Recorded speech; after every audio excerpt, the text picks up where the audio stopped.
সবটুকুন প্রশংসা, সবটুকুন শুকরিয়া জ্ঞাপন করছি মহান আল্লাহ সুবহানাহু ওয়া তাআলার দরবারে, যে মহান রব্বুল আলামিন আমাদেরকে পবিত্র শাবান মাসের দ্বিতীয় জুমাতে আল্লাহ পাকের ঘরে আসার এবং বসবার তৌফিকটুকু দিয়েছেন।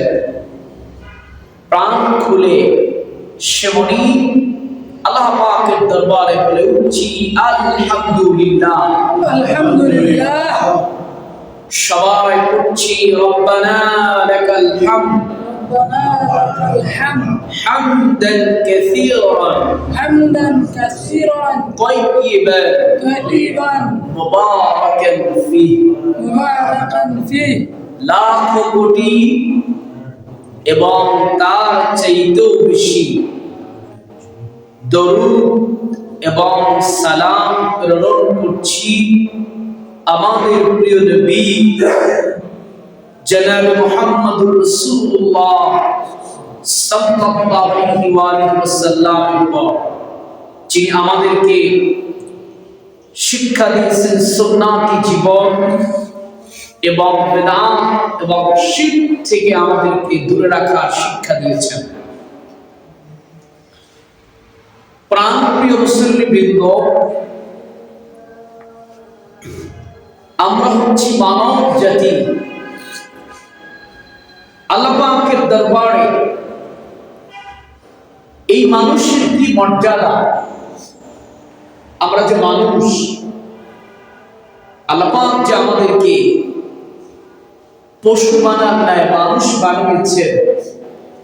মানুষ হিসেবে আমাদের কি মানবাধিকার এবং আল্লাহ পাকের কাছে আমাদের কি সম্মান আর মর্যাদা, এ ব্যাপারে আমরা কথা বলবো। এবং কথা বলবো, কেউ যদি কোন মুমিনকে অপরাধীভাবে হত্যা করে ফেলে, কারো মতের বিরুদ্ধে গেলে, দিনে দুপুরে গুলি করে কেউ যদি কাউ হত্যা করে এবং কেউ যদি কাউকে আঘাত করে মেরে ফেলে, কারো জমি দখল করতে গিয়ে কেউ যদি কাউকে হত্যা করে ফেলে, এই হত্যার শাস্তিটা কি হবে? শুধু তাই না, একটি মানুষকে যদি হাজার মানুষ লিড দিয়ে মব তৈরি করে হত্যা করে, আমার আল্লাহ পাকের বিচার বড় কঠিন। আল্লাহ পাকের নবী বলছেন, আল্লাহ পাক এই একটি মুমিনের হত্যার বিচারের কারণে আল্লাহ পাক গোটা বনি আদমকেও জাহান্নামে দাফা রব্বুল আলামিন একটু তিনি বিচলিত হবেন না।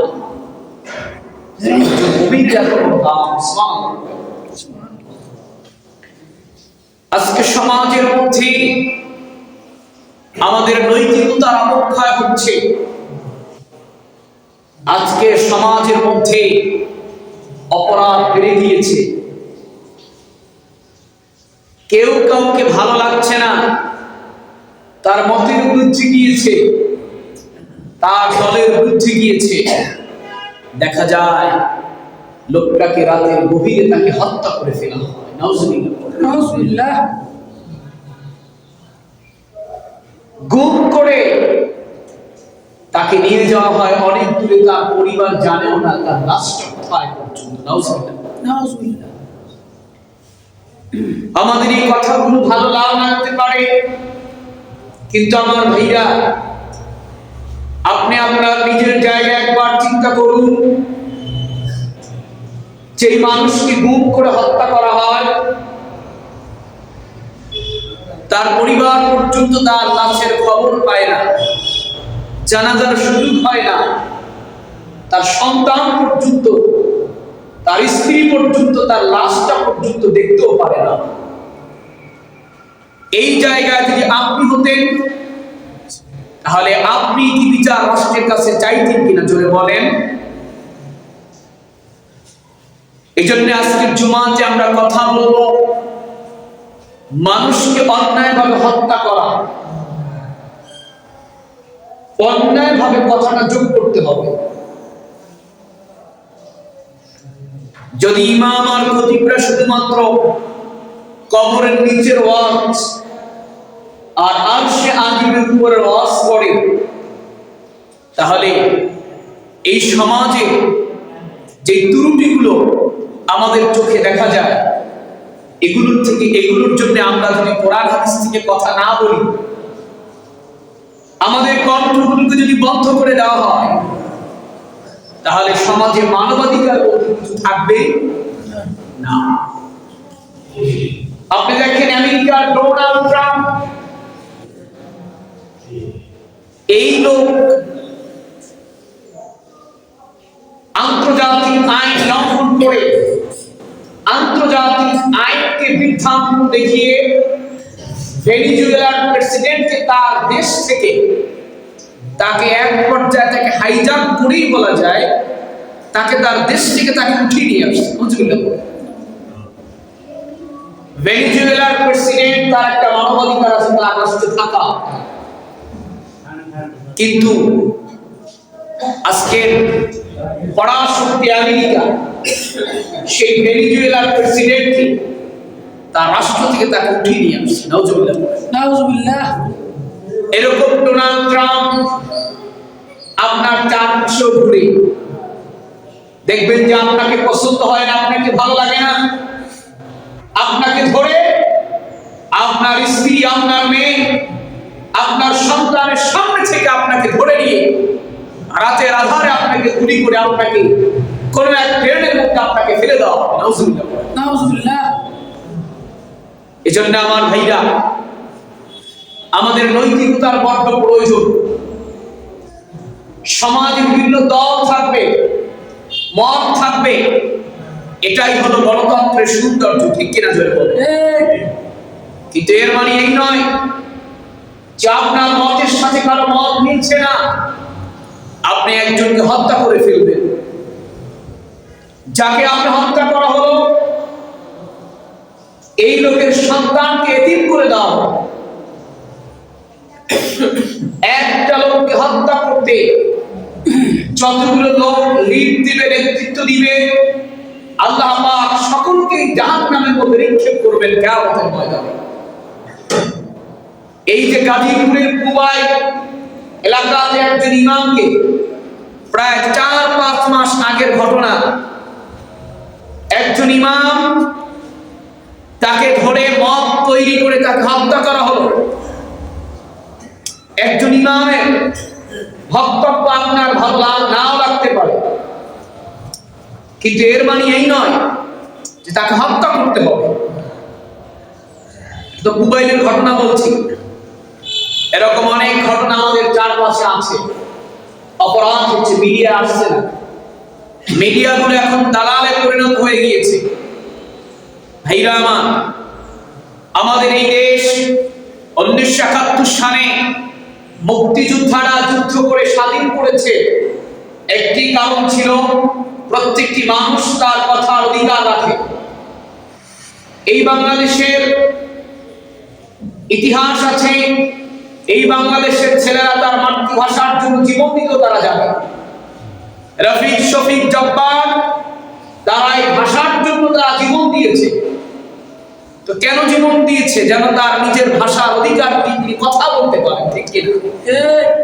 তা আজকে দেখা যায় মানুষের সেই কথার অধিকারকে কেড়ে নেওয়া হচ্ছে। এজন্য আমাদের আসতে হবে কোরআন এবং হাদিসের দিকে, যে কোরআন এবং সুন্নাহ আমাদের কি বলে। কোরআন সুন্নাহর বাইরে কোন তন্ত্র দিয়ে এই অপরাধ নির্মূল করা সম্ভব নয়। কিন্তু এই গণতন্ত্রের মধ্য দিয়ে হলেও কিছু ইনসাফধারী লোক, কিছু সৎ লোক, আমাদের নেতা, আমাদের নেতৃত্বের প্রয়োজন, ঠিক কিনা জোরে বলে। আল্লাহ রাব্বুল আলামিন কোরআনুল কারীমের সূরা বনী ইসরাঈলের ৭০ নম্বর আয়াতে রব্বুল আলামিন চমৎকার করে বনী আদমের মর্যাদা সম্পর্কে আল্লাহ পাক বলছেন, ওয়ালাকাদ কাররামনা বনী আদম ওয়া হামালনাহুম ফিল বাররি ওয়াল বাহরি ওয়া রাযাকনাহুম মিনাত তাইয়্যিবাতি وفضلناهم على كثير ممن خلقنا تفضيلا জোরে বলুন আল্লাহু আকবার। আল্লাহ পাক বলছেন, বাস্তবিক পক্ষে আমি আদম সন্তানকে মর্যাদা দান করেছি জলে আর স্থলে। শুধুমাত্র জমিনে আল্লাহ মর্যাদা দিয়েছেন তেমন না, আল্লাহ পাক বলছেন আমি রব্বুল আলামিন বনী আদমের মর্যাদা জলে আর স্থলে দিয়েছি। আল্লাহ এবং তাও বলেছেন এই বনী আদম কেমন করে চলবে, কেমন করে খাবে। আল্লাহ বলছেন আমি তাদের জন্য বাহনের ব্যবস্থা করেছি, এবং আল্লাহ পাক বলছেন আমি তাদের জন্য উত্তম রিজিক দান করেছি, এবং আমার মাখলুকের উপর তাদেরকে আমি শ্রেষ্ঠত্ব দান করেছি। এই আয়াতটা পাঠের মূল উদ্দেশ্য আমার ভাইরা, আল্লাহ পাক একজন মানুষের মর্যাদা সম্মান আল্লাহ পাক কেমন দিলেন। আজকে মানুষের মর্যাদাটা মানুষের কাছে নাই। একটা গরু আর ছাগলের যে মর্যাদা একটা মানুষের কাছে আছে, একটা লোককে হত্যা করা হলে রাষ্ট্রের মধ্যে বিচার নাই আমার ভাইরা। আর যদি একটা লোককে অনেক লোক হত্যা করে এই মামলা যুগ যুগ ধরে চলবে, কিন্তু ওই হত্যাকারী প্রকৃত বিচার কোনোদিন পায় না। পেয়েছে জোরে বলেন? একজনে কাউকে যদি কেউ হত্যা করে সেটা কিছু একটা বিচার হয়, ফাঁসি টাসি হয়, কিন্তু কোথাও থেকে মত করে অনেক লোক মিলে কাউকে হত্যা করে ফেলে এই রাষ্ট্র তার বিচার করতে ব্যর্থ হয়ে যায়। রাষ্ট্র একবার রায় দেয় যে হত্যাটা যেহেতু অনেক লোক করেছে, এই জন্য একটা লোকের কারণে অনেক লোককে ফাঁসি দেওয়া হবে, নাউজুবিল্লাহ পড়ে। এই জন্য আমার ভাইরা, আপনার আমার চলায় বলায় সাবধান হতে হবে, কারণ রব্বুল আলামিন আপনার আর আমার মর্যাদাটা রব্বুল আলামিন কেমন করে দিলেন। আল্লাহ পাক বলছেন, লাকাদ খালাকনাল ইনসানা ফি আহসানি তাকওয়িম। কোরআন কারীমের 30 নম্বর পারা সূরা 3 এর 4 নম্বর আয়াত। আল্লাহ পাক বলছেন নিশ্চয়ই আমি মানুষকে সৃষ্টি করেছি সর্বোত্তম গঠনে। মুফাসসিরিনে কেরাম আয়াতের ব্যাখ্যা করতে গিয়ে বলেন, রব্বুল আলামিন এই বনী আদমকে তার মায়ের পেটের মধ্য দিয়ে রব্বুল আলামিন তৈরি করলেন। যখন একটা মানুষের বয়স তার মায়ের পেটের মধ্যে 4 মাস হয়ে গেল, আল্লাহ পাক রব্বুল আলামিন ফেরেশতাদেরকে বলেন, আমার ফেরেশতারা আমার এই বান্দার চেহারাটা আমি রব্বুল আলামিন নিজে কুদরতি হাতে তৈরি করব। আমার ভাইরা, এই যে মুখমণ্ডলটা আছে এইটা ফেরেশতারা তৈরি করেন না, আল্লাহ পাক তার বান্দার চেহারাটা রব্বুল আলামিন নিজে কুদরতি হাতে তৈরি করেন। মুফাসসিরিনে কেরামের ব্যাখ্যা দিয়েছেন, আল্লাহ পাক বলেন আমার এই বান্দাটা দুনিয়ার মধ্যে যাওয়ার পরে তার এই মুখ দিয়া তার এই জিহ্বা দিয়া আমি আল্লাহ রব্বুল আলামিনকে ডাকবে। এজন্য আমি রব্বুল আলামিন অত্যন্ত সুন্দর করে তার চেহারাটা আমি নিজেই বানিয়ে নিয়েছি। সুবহানাল্লাহ। ভাইরা আমার আরেকটা কুদরত দেখেন, মায়ের গর্ভে থাকা অবস্থায় রব্বুল আলামিন আপনাকে আমাকে যে মায়ের পেটের মধ্যে আল্লাহ পাক আস্তে আস্তে করে বড় করলেন, আল্লাহ পাক ইচ্ছা করলে ওই যে মায়ের যে প্রোটিন রক্তগুলো আল্লাহ মুখ দিয়া কিন্তু পান করাতে পারতেন কিনা জোরে বলেন। কিন্তু আমার ভাইরা কুদরত লক্ষ্য করুন, আল্লাহ পাক চান না যে বান্দা তার মায়ের সেই রক্তগুলা মুখ দিয়া পান করবে, কারণ আল্লাহ পাক চান তার বান্দা এই মুখটা সেফ থাকবে, হালাল থাকবে। এজন্য আল্লাহ রাব্বুল আলামিন মায়ের নবীর সঙ্গে রব্বুল আলামিন বান্দার নবীর সঙ্গে আল্লাহ পাক কানেক্ট করে দিলেন, যেন বান্দার মুখ দিয়া কোনো হারাম কিছু প্রবেশ না করে। বান্দাটা যেন দুনিয়ার মধ্যে যাওয়ার পরে এই মুখ দিয়া রব্বুল আলামিনের কোরআন পড়তে পারে। বান্দাটা পড়বে আর রহমান আল্লামাল কুরআন আল্লামাহুল বায়ান। আল্লাহ পাক বলছেন আর রহমান তোমার রব দয়ালু, আল্লামাল কুরআন রব্বুল আলামিন কোরআন শিখালেন। আল্লাহ রাব্বুল আলামিন আপনাকে আমাকে কথাও শিখালেন এবং আল্লাহ পাক আমাদেরকে কোরআন শিখালেন। এজন্য আমার ভাইরা এই মুখ দিয়ে আপনাকে আমাকে সুন্দর কথা বলতে হবে। কোন ভাইকে আঘাত করে কথা বলা যাবে না। এখন তো একটা মৌসুম চলতেছে, নির্বাচনী মৌসুম। ভাইরা আমার যখন যে প্রেক্ষাপট আসবে, প্রেক্ষাপট নিয়ে কথা বলতে হবে। আর যদি মসজিদের মেম্বার থেকে কথাই না বলেন আপনি, এটা জীবিত মেম্বার থাকেন, এটা মৃত মেম্বারে পরিণত হয়ে যায়। মসজিদের মেম্বার থেকে সব বিষয়ের ব্যাপারে চমৎকার করে সমাধান করে কথা বলার নাম হচ্ছে খতিব।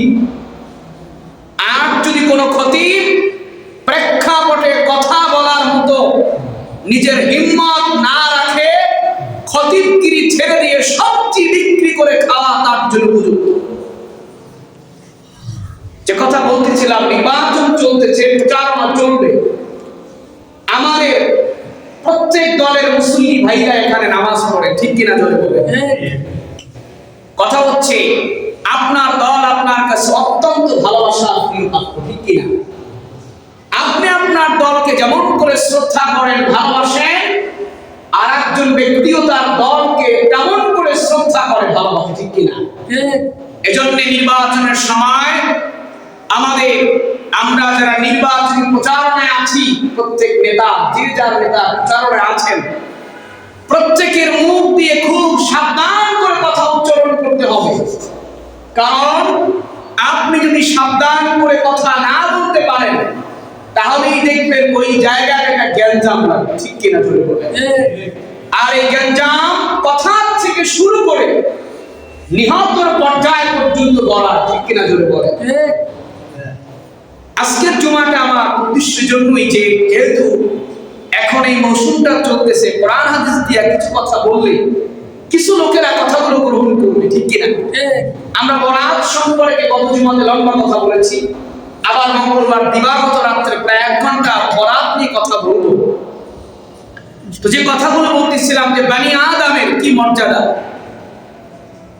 সুনান আল মুজামুল কাবীর তাবারানির মধ্যে বলা হয়েছে, আব্দুল্লাহ ইবনে আমর রাদিয়াল্লাহু থেকে বর্ণনা, তিনি বলেন রাসূল পাক সাল্লাল্লাহু আলাইহি ওয়াসাল্লাম বলেছেন, ফেরেশতারা একবার আল্লাহর কাছে আরজি পেশ করলেন, হে আমার রব, আপনি আদম সন্তানকে কত কিছু দান করেছেন, তারা দুনিয়াতে পানাহার করে কত রকমের খাবার খায়, আর আমরা সব সময় আপনার তাসবিহ পাঠে মগ্ন থাকি, আমরা পানাহার করি না, আবার মন মতো চলতে পারি না। আপনি তাদের জন্য যেমন দুনিয়াতে এমন ব্যবস্থা রেখেছেন, আমাদের জন্য আখিরাতে এমন ব্যবস্থা রাখেন যেন আমরা আখিরাতে তাদের মতো এগুলো করতে পারি। আল্লাহ পাক এই ফেরেশতাদের কথা শুনে আল্লাহ কি বললেন? আল্লাহ বললেন, না, আমি যাদেরকে নিজ পুত্রকে হাতে সৃষ্টি করে এই সৃষ্টত্ব দিয়েছি, তা এমন সৃষ্টিকে এই সৃষ্টত্ব দিব না যাদেরকে আমি কোন করেছি তারা সৃষ্টি হয়েছে।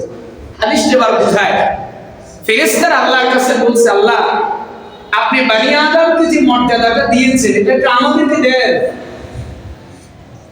আল্লাহ পাক বললেন, আমার ফেরেশতারা শোনো, আল্লাহ রাব্বুল আলামিন বললেন, আমি আমার বনি আদমকে বানিয়েছি কুদরতি হাতে, বানিয়েছি, কোন বলেছি তোমরা হয়ে গেছো।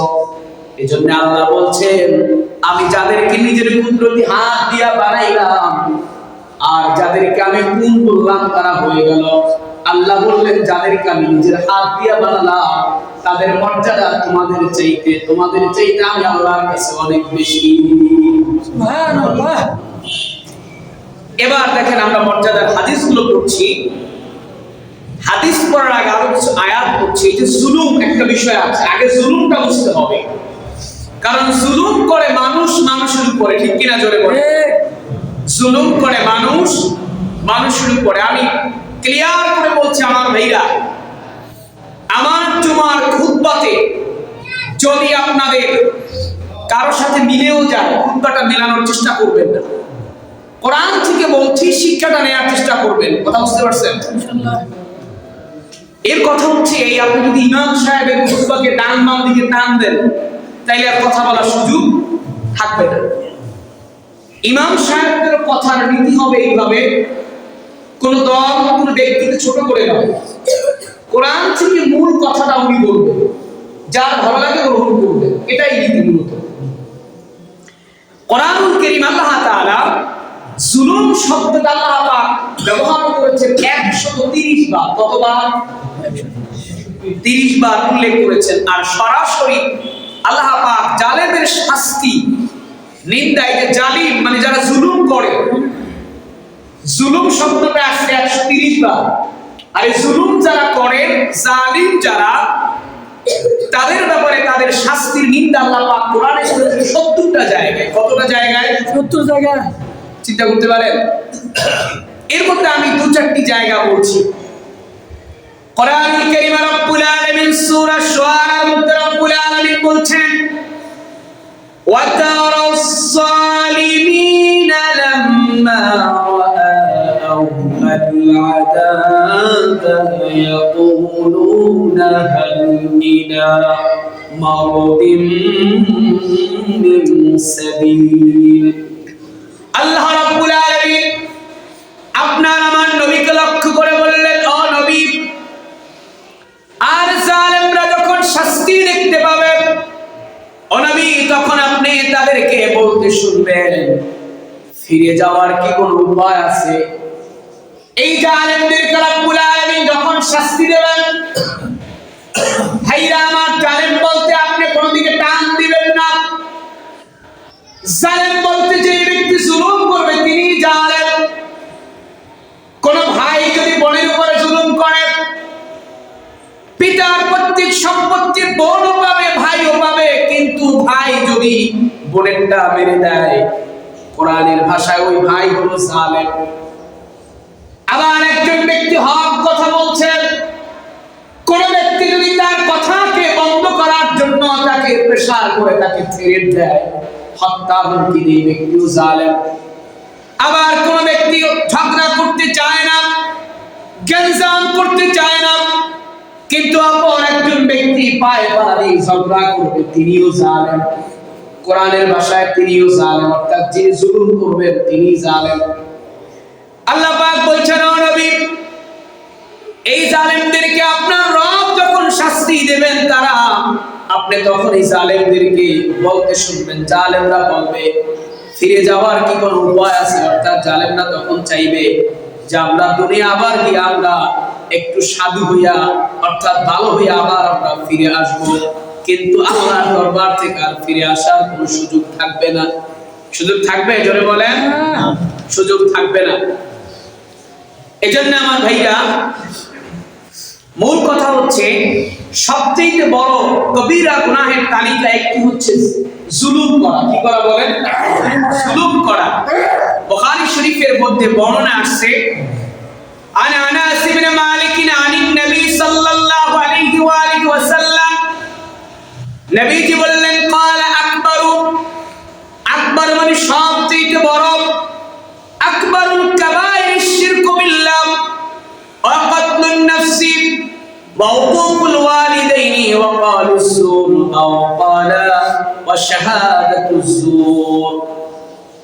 নবী করিম সাল্লাল্লাহু আলাইহি ওয়া আলিহি ওয়াসাল্লাম বললেন, কবিরা গুনাহের মধ্যে সবচেয়ে বড় গুনাহ হচ্ছে আল্লাহ রাব্বুল আলামিনের সঙ্গে কাউকে শরীক করা। দুই নাম্বার হলো প্রাণ হত্যা করা, অন্যায়ভাবে প্রাণ হত্যা করা এবং পিতা মাতার অবাধ্য হওয়া, মিথ্যা বলা কিংবা বলেছেন মিথ্যা সাক্ষ্য দেওয়া। এখানে কয়েকটা আসছে। এক নাম্বার হলো আল্লাহর সাথে কাউকে শরীক করা। এরপর যেটা হলো অন্যায়ভাবে কোনো প্রাণকে হত্যা করা। আপনার কাউকে ভালো লাগে না, ও আমার ভাইরা, আপনি তার থেকে দূরে থাকবেন, কিন্তু এই অধিকার কে দিয়েছে? আপনি তাকে হত্যা করে আপনি দুনিয়া থেকে তার বিদায় করে দিলেন। এই যে আমাদের তরুণ মেধাবী মাদ্রাসার ছাত্র ছিল, বাংলাদেশের প্রখ্যাত একটা মাদ্রাসা নেসারাবাদ কামিল মাদ্রাসা থেকে তিনি আলেম পাস করেছেন। এই ইউনিভার্সিটির ছেলেমেয়েদেরকে যিনি কোচিং করানোর মতো তার যোগ্যতা ছিল, যার কাছে পড়ে এই দেশের অনেক ছেলেমেয়েরা ঢাকা ইউনিভার্সিটি পর্যন্ত যারা অ্যাডমিশন নিয়েছে, যার লেখা ইংলিশ বই পড়ে বাংলাদেশের অনেক বিশ্ববিদ্যালয় ছেলেমেয়েরা চান্স পেয়েছে, এমন একটা মেধাবী ছাত্রকে পর্যন্ত ছাড় দেয় নাই। আমার ভাইরা, কে করেছে এটা বড় কথা নয়, সেটা আমার বলার উদ্দেশ্য নয়, কিন্তু আপনি যদি যিনি হত্যা করলেন, ও আমার ভাই, তোমার কাছে আমার একটা কথা হলো, ভাই তুমি পারলে ওইরকম একটা উসমান হাদি তৈরি করে দাও, তুমি পারলে ওইরকম একটা মেধাবী স্টুডেন্ট তৈরি করে দাও, যার কাছে ছেলেরা লেখাপড়া করে, যার লেখা বই পড়ে ভার্সিটিতে চান্স পাবে, তুমি পারলে একটা তৈরি করে দাও। তাকে তো আর তার মায়ের কোলে ফিরিয়ে দেওয়া যাবে না, কিন্তু রব্বুল আলামিন কোরআনুল কারীম আল্লাহ যেটা বলছেন, এই মেধাবী আল্লাহ বলছেন, কেউ যদি একটা মানুষকে হত্যা করার জন্য গোটা বনি আদম যদি লিড দেয়, মত তৈরি করে, আমার আল্লাহ বলে আমি সবগুলারে ধরে আমি আল্লাহ জাহান্নামের মধ্যে ছেড়ে দিব। কিন্তু দুনিয়ায় বিচারটা সম্ভব না। দুনিয়াতে একটা হত্যা যদি মনে করেন 200 লোক মিলে কোন লোককে যদি পিটিয়ে হত্যা করে ফেলে, 200 লোক তো আর মারতে পারবে না, দেখা যায় 2-4-10 জনে পিটাবে, বাকি লোকরা কি মব তৈরি করবে। এই বাংলাদেশের আদালতে এই ব্রিটিশের তৈরি করা আইন অনুযায়ী এই 200 লোককে ফাঁসি দেওয়া সম্ভব, কিন্তু এর মানে এই না যে তারা পার পেয়ে গিয়েছে। আমার আল্লাহর আদালতে আল্লাহ রাব্বুল আলামিন কিঞ্চিত পরিমাণ মায়া করবেন না, কারণ আল্লাহর কাছে আল্লাহ পাকের কাবার চাইতে একজন মুমিন ইমানের দাম, ইমানদারের দাম আল্লাহর কাছে। সুবহানাল্লাহ। আপনি চিন্তা করতে পারছেন যে কাবা ঘর আল্লাহ পাক তৈরি করেছেন মানুষের ইবাদতের জন্য, মুমিনদের। হাদিসের মধ্যে আছে আল্লাহ পাকের কাছে এই কাবার চাইতেও একজন মুমিনের দাম সবচেয়ে বেশি। সুবহানাল্লাহ, সুবহানাল্লাহ। হত্যার নির্দেশকারীরা হত্যাকারীর অন্তর্ভুক্ত। হাদিসটি এসেছে বুখারী শরীফের 3335 নম্বর হাদিসের বর্ণনা। عن عبد الله رضي الله عنه قال قال رسول الله صلى الله عليه وسلم لا تقتل نفس ظلما। হযরত আব্দুল্লাহ ইবনে মাসউদ রাদিয়াল্লাহু থেকে বর্ণনা, তিনি বলেন নবীজি বলেছেন, কোন ব্যক্তিকে অন্যায়ভাবে হত্যা করা হলে তার এই খুনের পাপের এক অংশ আদম আলাইহিস সালামের ছেলে কাবিলের উপর বর্তায়, কারণ সে সর্বপ্রথম হত্যার প্রচলন করেছিল। দেখেন হাদিস থেকে কি শিক্ষা পাই আমরা। আদম আলাইহিস সালামের যে 2 ছেলে, তার এক বোন, তার নাম ছিল আকলিমা। কি নাম ছিল? অনেক সুন্দর ছিল। আদম আলাইহিস সালামের শরীয়ত ছিল এক জোড়ার ছেলে আর এক জোড়ার মেয়েকে বিয়ে করত। তখন তো আর অন্য বংশ ছিল না, ছিল? তো আকলিমার যে ভাই ছিল, তিনি বললেন যে না, আমি আমার বোনকে অন্য কারো কাছে বিয়ে দেব না, নাউজুবিল্লাহ, আমি বিয়ে করব। তো তারা হাবিল কাবিল, এই যে 2 ভাইয়ের মধ্যে ঝগড়াটা হলো, এই যে হত্যাটা হলো, দেখেন হত্যা হয়েছে কবে, কিন্তু আজও কেউ যদি কাউকে হত্যা করে একটা ভাগ, একটা গুনার অংশ আল্লাহ পাক কাবিলের উপরে দিবেন, কারণ কাবিল হত্যা করেছিল হাবিলকে। এখান থেকে বুঝেন যে হত্যা হয়েছে কবে, কিন্তু আল্লাহ পাক এখান থেকে আমাদের জন্য শিক্ষা রাখছে হত্যাটা কত বড় অপরাধ। আল্লাহ বুঝিয়েছেন যে আদমের সন্তানরা পৃথিবীর প্রথম হত্যাটা করেছে। এজন্য আমি আজও কেউ যদি হত্যা হয় পৃথিবীর মধ্যে, আমি আল্লাহ পাক তার একটা অংশ কাবিলের আমল নামায়, কাবিলের অ্যাকাউন্ট আল্লাহ পাক যোগ করে দিবেন। নাউজুবিল্লাহ। এজন্য আমার ভাইরা, যে কথাগুলো বলতেছিলাম, যে মূল কথাটা হচ্ছে, আলোচনার মূল বিষয়টা হচ্ছে যে নির্বাচনী একটা প্রচারণা মৌসুম চলছে। এই যে নির্বাচনে 10 কি 12 দিন খুব একটা রেড অ্যালার্ট, আমাদের কথাবার্তা খুব রেড অ্যালার্ট দরকার, ঠিক কিনা জোরে বলেন। আমি আপনাদের সম্মান রেখেই, শ্রদ্ধা রেখেই কথা বলছি। এখানে আমার প্রত্যেক দলের ভাইরাই আছেন, প্রত্যেক দলের নেতৃবৃন্দরা আছেন, প্রত্যেক দলের সমর্থক ভাইরা আছেন। ভাইরা আমার, মহব্বত করে বলছি ভাই, নির্বাচন থাকবে 10 কি 12 দিন। কতদিন? 10 কি 12 দিন। কিন্তু আপনার একটি কথায় যদি কোন জায়গায় গঞ্জাম হয়ে যায়, ঝগড়া হয়ে যায়, সেখানে আল্লাহ না করুক কেউ যদি নিহত হয়ে যায়, এই নিহতের দাগটা তার পরিবারে থাকবে আজীবন। নাউজুবিল্লাহ বলেন। নাউজুবিল্লাহ। এজন্য আমার ভাইরা, আমরা যারা সমর্থক আছি, আমরা কোনো বাড়িতে ভোট চাইতে গেলে কেউ যদি আপনাকে বলে আলহামদুলিল্লাহ আমি আপনার সমর্থিত প্রার্থীকে ভোট দিব, আলহামদুলিল্লাহ বলবেন। আর কোনো ভাই যদি বলে না ভাই আমি দিতে পারবো না, ভাই সবাই যে আপনার দলকে শ্রদ্ধা করবে, ভালোবাসবে, এটা তো বলা যায় না। বলা যায়? বলেন। এর মানে এই না যে আপনি তাকে গালাগালি করবেন, থ্রেট করবেন যে নির্বাচনের পরে দেখে নেব। এই কাজগুলো যারা করে আমরা তাদের কথা বলছি। মূল কথা হলো যে আপনি জুলুম করতে পারবেন না, কারণ ভোট হচ্ছে একটি সাক্ষী। ভোট কি বলেন? সাক্ষী। একটি সাক্ষী। এই সাক্ষীটা ব্যক্তি যাকে মনে চায় সে তাকে দেবে, ঠিক কিনা বলেন?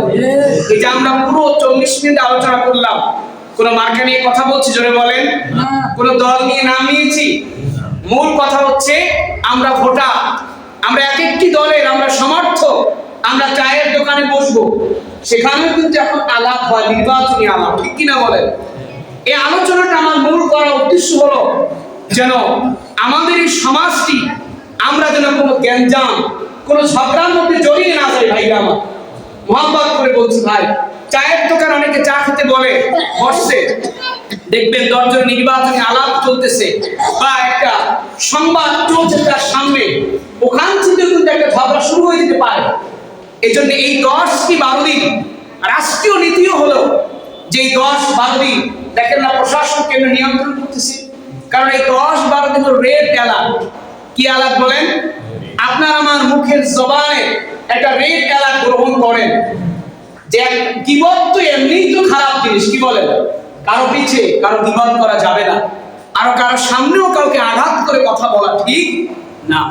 এজন্য আমার ভাইরা, আমরা যে যেখানেই দাঁড়িয়ে কথা বলি, যে যে মার্কাটিকে পছন্দ করি, যে যাকে ধারণ করি, এটা তার প্রত্যেকের অন্তরে আছে, এটা আপনার ভিতরে আপনি রাখবেন।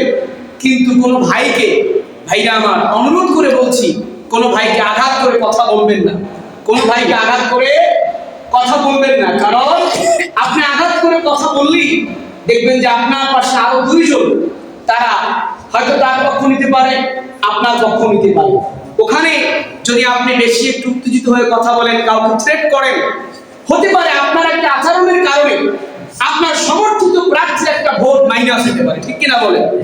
এটাও কিন্তু একটা নির্বাচনী কৌশল বটে। ঝগড়াও যেমন হবে না, আপনার আচরণের কারণে আপনার সমর্থিত প্রার্থীর ভোট বাড়তেও পারে, আবার আপনার আচরণের কারণে আপনার সমর্থিত প্রার্থীর ভোট মাইনাস হতে পারে, ঠিক কিনা? আমি কিন্তু বারবার যে কথাটি বলছি, আমাদের মূল আজকে আলোচনার উদ্দেশ্য হলো যে নির্বাচনে যতদিন সামনে আছে, আমরা আমাদের কথা বার্তা, আমাদের চাল, আমাদের চলনকে আমরা একটু সাবধানের সাথে আমরা অবলম্বন করব। একটি ঘটনা আপনাদের মাঝে আমি শেয়ার করি, মিডিয়াতে আসে নাই। বরিশালে যতজন প্রার্থী আছে আমাদের বরিশালে, সব প্রার্থীকে একটা একটা টিভি চ্যানেল তাদেরকে ডাকছে কথা বলার জন্য। দরবার নামে একটা টিভি চ্যানেল। একটা উদাহরণ আপনাদেরকে বুঝাই। সেখানে ধরো একটি দলের দ্বিতীয় একজন ব্যক্তি, একটা দলের দ্বিতীয় পর্যায়ের ব্যক্তি, আমি তার নাম নেব না, ঘটনাটা বলতে শিক্ষার জন্য। সেখান থেকে একটা মেয়ে লোক হঠাৎ করে তার মার্কাকে বললেন ভুয়া। কি বললেন? ভুয়া বললেন। কিন্তু এইটা দ্বিতীয় দলের একটা দলের বৃহত্তর একটা দলের দ্বিতীয় ব্যক্তি, তিনি ওই জায়গাটায় তার ভাষার ব্যালেন্স করতে পারে না। তিনি একটা পর্যায়ে যেই মেয়েটা ভুয়া বলছে, যেই দলের সমর্থিত একটা মেয়ে, তাকে সে বলছে জাল। কি বলছে? জালেম বলছে। তো বলছে যে তোমাদের পুরো দলই জালেম, নাউজুবিল্লাহ পড়ে। এইটা বলার পরে সেই জায়গায় কি হচ্ছে জানেন? মানে এমন একটা পরিবেশ সেখানে তৈরি হয়েছে যে বৃহত্তর দলের ব্যক্তিকে তারা তার লেবাস, তার দাড়ি, টুপিকে তারা মূল্যায়ন না করে এক পর্যায়ে তার প্রতি তাকে চড়া হয়েছিল। একটাই কারণ, ভাষার ব্যালেন্স করতে না পারা। জোরে বলেন কি কারণ? ভাষার ব্যালেন্স করতে না পারা। এই মুখ দিয়ে একটা কুসংস্কার আসে, মানে একটা কথা আছে, চলমান কথা আছে, এই মুখ দিয়ে মানুষ সাপের বিষয় নামিয়ে ফেলে। কি বলে? আবার এই মুখ দিয়ে একটা মানুষকে অনেক উপরে উঠানো যায়, আবার এই মুখ দিয়ে একটা লোককে অনেক নিচেও নামানো যায়। আমি আমার এখানেই শেষ করছি। আপনাদের একটাই শিক্ষা আমার ভাইরা, যে যেখানেই ঘুরবেন নির্বাচনী প্রচারণায় নিজের জবানকে খুব হেফাজত করবেন। আল্লাহ পাক আমাদেরকে আমাদের জবানকে হেফাজত করে এই বাকি দিনগুলো চলার তৌফিক দেন বলি আমিন। আসসালামু আলাইকুম ওয়া রাহমাতুল্লাহি ওয়া বারাকাতুহু।